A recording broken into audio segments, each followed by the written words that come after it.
المشاهدون الكرام، السلام عليكم ورحمة الله تعالى وبركاته. نشرة الأخبار من الفضائية الإريترية، وفيها: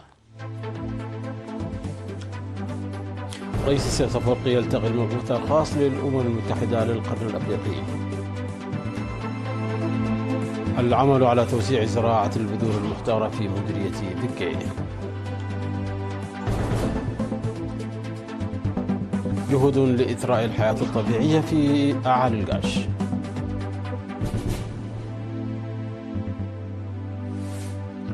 تصاعد التوتر بالكاريبي مع وصول حاملة طائرات أمريكية وانتشار فنزويلي.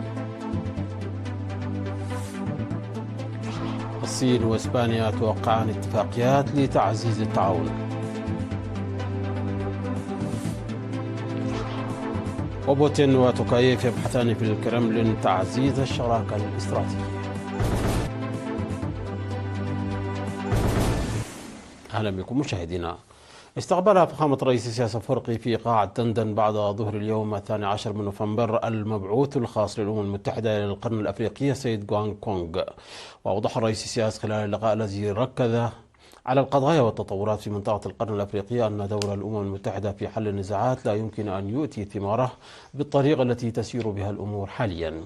وأضاف الرئيس السياسي أن السلام لا يمكن تحقيقه من خلال نشر قوات حفظ السلام بطريقة غير مسؤولة، مضيفا أن السبب لا يقع على عاتق الأمم المتحدة وحدها، بل هو نتيجة للنظام العالمي القائم الذي يجب تغييره. وفيما يتعلق بدور المنظمات الإقليمية، ذكر أنها على الرغم من إنشائها لغرض محدد إلا أنها لم تتمكن من تحقيق غرضها بسبب التدخلات الخارجية، بل ظلت تعمل كأداة لأجندات القوى الخارجية. وفيما يتعلق بوضع السودان الراهن، أشار الرئيس السياسي إلى أن إريتريا قدمت مقترحات لإقامة ديمقراطية قائمة على المواطنة بحلول عام 2022 للمساهمة في ضمان السلام والاستقرار في السودان من خلال شراكاتها مع السودان، إلا أنها فشلت بسبب التدخلات الخارجية الهادفة لتدمير السودان ومكوناته الأساسية. وأفاد المبعوث الخاص للأمم المتحدة إلى القرن الأفريقي سيد غوان كونغ لوكالة الأنباء الإريترية أن الزيارة تأتي في إطار تعرفه بالمنطقة، وأنه أجرى لقاء بناء مع الرئيس السياسي مؤكدا شراكته مع إريتريا في ضمان السلم والاستقرار في المنطقة. حضر اللقاء وزير الشؤون الخارجية سيد عثمان صالح ومنسقة الأمم المتحدة لدى إريتريا السيدة نهلة بالجي. وكان قد تم ترشيح المبعوث الخاص للأمم المتحدة إلى منطقة القرن الأفريقي سيد غوان كونغ لهذا المنصب في شهر يوليو الماضي. تشير الأنباء الواردة من مديرية دكي أن بذور الذرة البيضاء والحمص المختارة التي تم اختبارها في المزارع من قبل خبراء الزراعة بالمديرية لاقت استحسان المزارعين. وأوضح مسؤول مكتب الزراعة بالمديرية السيد تيدروس جبرا مريم أن المزارعين تمكنوا من إنتاج مضاعف من المحاصيل التي تمت زراعتها بالزراعة المزدوجة حسب الإرشادات المهنية التي يقدمها لهم الخبراء الزراعيون. وأضاف ممثل فرع تنمية البذور السيد نجاسي هابتو ميكيل بدوره أن المحاضرات التي يقدمها الخبراء الزراعيون تسهم في زيادة الإنتاجية الزراعية، مذكرا بمدى استفادة المزارعين عبر مشاركتهم الواعية واتباعهم لسبل الزراعة الحديثة. وحث مدير عام قسم الزراعة والأراضي بإقليم القاش بركة السيد أبو بكر عثمان المزارعين على القيام بحملات للحفاظ على المياه والتربة والعمل بالتشاور مع الخبراء الزراعيين لضمان سلامة محاصيلهم. وذكر المدير التنفيذي لمديرية دقية السيد تخلي هيمنوت زرابروخ بدوره أن زراعة الحبوب يتم إدخالها في المديرية لأول مرة، وأن العمل يتم بالتعاون وإشراف الخبراء الزراعيين. وحث المزارعون على تنظيم المحاضرات والدورات العملية باستمرار، مشيدين بالمساعدات والإرشاد الذي يقدمه المهنيون الزراعيون. تثمر الجهود التي تبذل للمحافظة وإثراء الثروات النباتية والحيوانات البرية في مديرية أعالي القاش.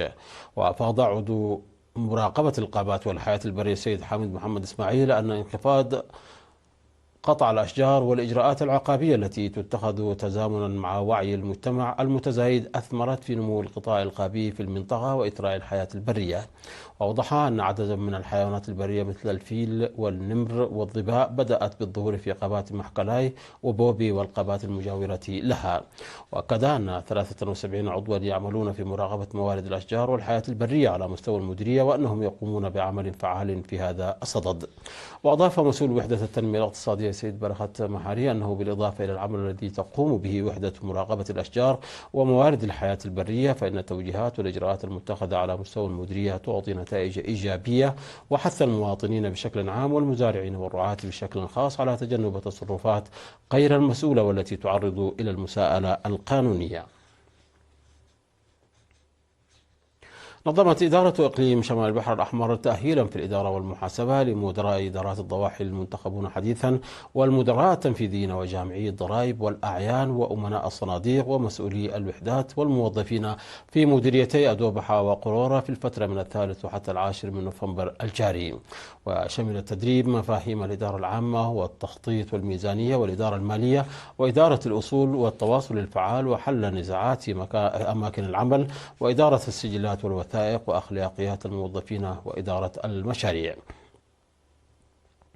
وذكر مسؤول وحدة تطوير القدرات البشرية السيد أمانويل جبر برهان أن التدريب تم تنفيذه وفقا للخطة الاستراتيجية الخمسية لضمان تقديم خدمات إدارية فعالة وذات كفاءة عالية.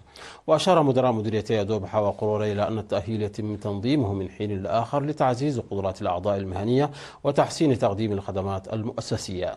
هذا وتنظم إدارة إقليم شمال البحر الأحمر دورات تدريبية في المحاسبة والإدارة والقيادة في 10 إدارة مديرية و330 إدارة ضاحية منذ شهر مارس من عام 2025 لتعزيز القدرة المهنية لأعضائها. وجهت دعوة إلى مزارعي مديرية مندفرة لاستخدام بذور مختارة لزيادة دخلهم، وذلك خلال لقاء تخللته زيارة نظمت في دانديري قنات بإدارة ضاحية براغ بمناسبة يوم المزارع في 9 من نوفمبر الجاري. وتفقد المشاركون بذور الذرة الشامية التي يزرعها المزارعون النموذجيون وتابعوا عرضا من متخصصين حول مزايا البذور المختارة والزراعة في خطوط متوازية. ونصح خبير تطوير المحاصيل السيد فسحية تسفاصيون والسيد فريم تسفا مكيل المزارعين باستخدام الجيل الثالث من بذور الذرة الشامية التي تمت تجربتها عبر 8 من المزارعين لمقاومتها للجفاف والأمراض. وحث المزارعين على التخلي عن الطرق التقليدية في الزراعة واتباع أسلوب الزراعة في قنوات لما له من فوائد إضافية في الوقاية من الأعشاب الضارة والأمراض إلى جانب زيادة الإنتاجية. وأكد المزارعون المشاركون أن الفرصة التي أتاحها مكتب الزراعة لتبادل الخبرات بين المزارعين وتوسيع معارفهم حول التقنيات الزراعية الجديدة قد ساعدت في تطويرهم. وقال مسؤول مكتب الزراعة في مديرية مندفر السيد برخت تخلة سلاسي أن التنمية الزراعية باتباع الأساليب العلمية للزراعة لها مساهمة كبيرة في زيادة الدخل والإنتاجية، مذكرا إياهم بضرورة الاستفادة من البذور المختارة التي توفرها وزارة الزراعة وضرورة استغلال هذه الفرص بالشكل الصحيح. نظم مكتب الزراعة تأهيلا على تربية النحل وصنع المناحل الحديثة ل 75 مزارعا في قرى عدي عقوة ومخرم طري وأقري مخل في مديرية ابن حيلي. وأفاد منسق مدرسة المزارعين الميدانية بالمديرية السيد أمانويل جبر برهان أن المزارعين بدأوا بالفعل في بناء خلايا النحل وفقا للتدريب، بذكر أنه سيتم الدفع بها على نطاق واسع. وأشار خبير تربية النحل السيد هبتوم دبسا إلى أن 70% من المشاركين في التدريب الذي استمر 3 أشهر كنا من النساء، مؤكدا أن وزارة الزراعة ستقدم المساعدات اللازمة لتمكين المزارعين. وذكر المتدربون من جانبهم أنهم انتقلوا بالفعل إلى التطبيق العملي بناء على المعرفة التي اكتسبوها، معربين عن أملهم في أن تساهم متابعة المهنيين الزراعيين لهم بشكل إيجابي في إثراء إنتاج العسل وتحسين سبل عيشهم. مشاهدينا، عشرتنا تتواصل من الفضائية الإريترية، ولكن بعد فاصل قصير فابقوا معنا.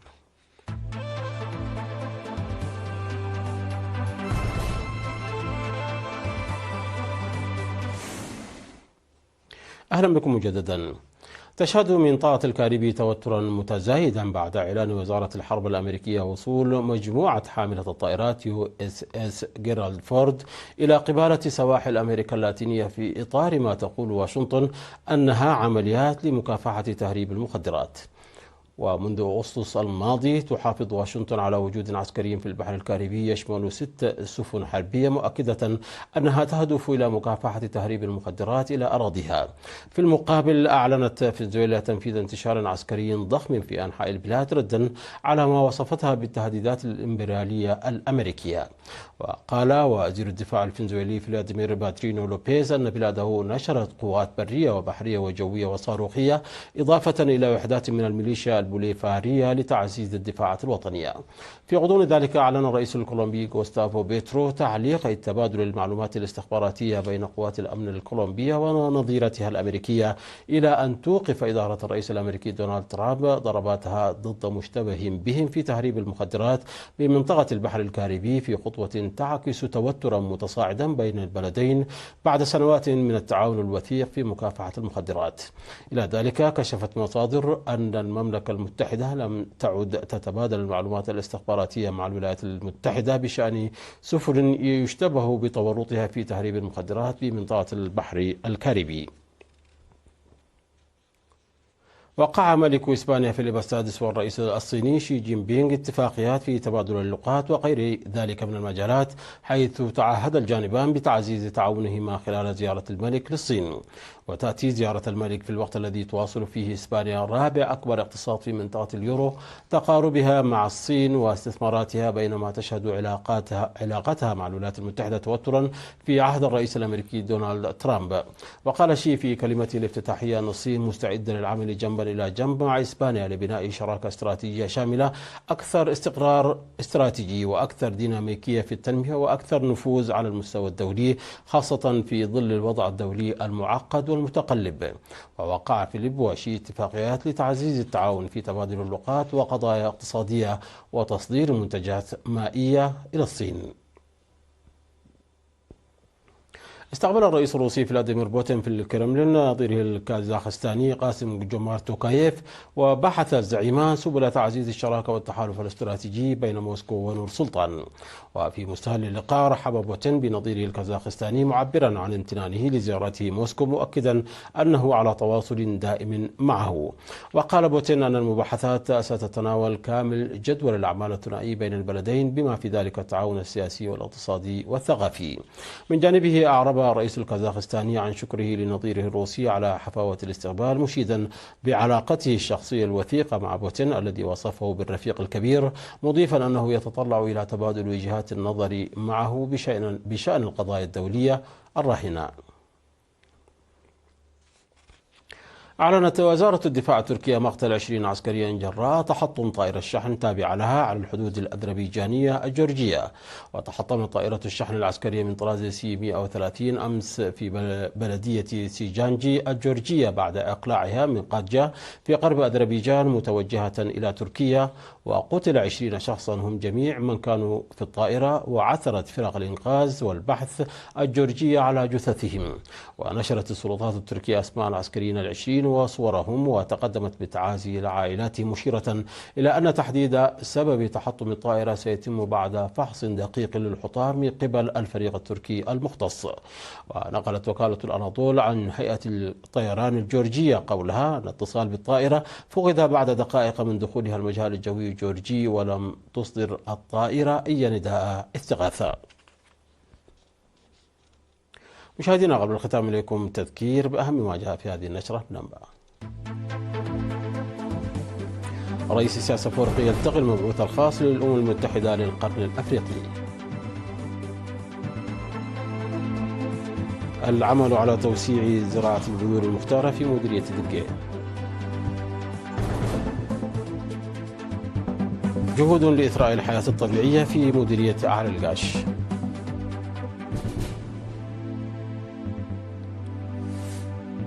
تصاعد التوتر بالكاريبي مع وصول حاملة طائرات أمريكية وانتشار فنزويلي. الصين وإسبانيا توقعان اتفاقيات لتعزيز التعاون.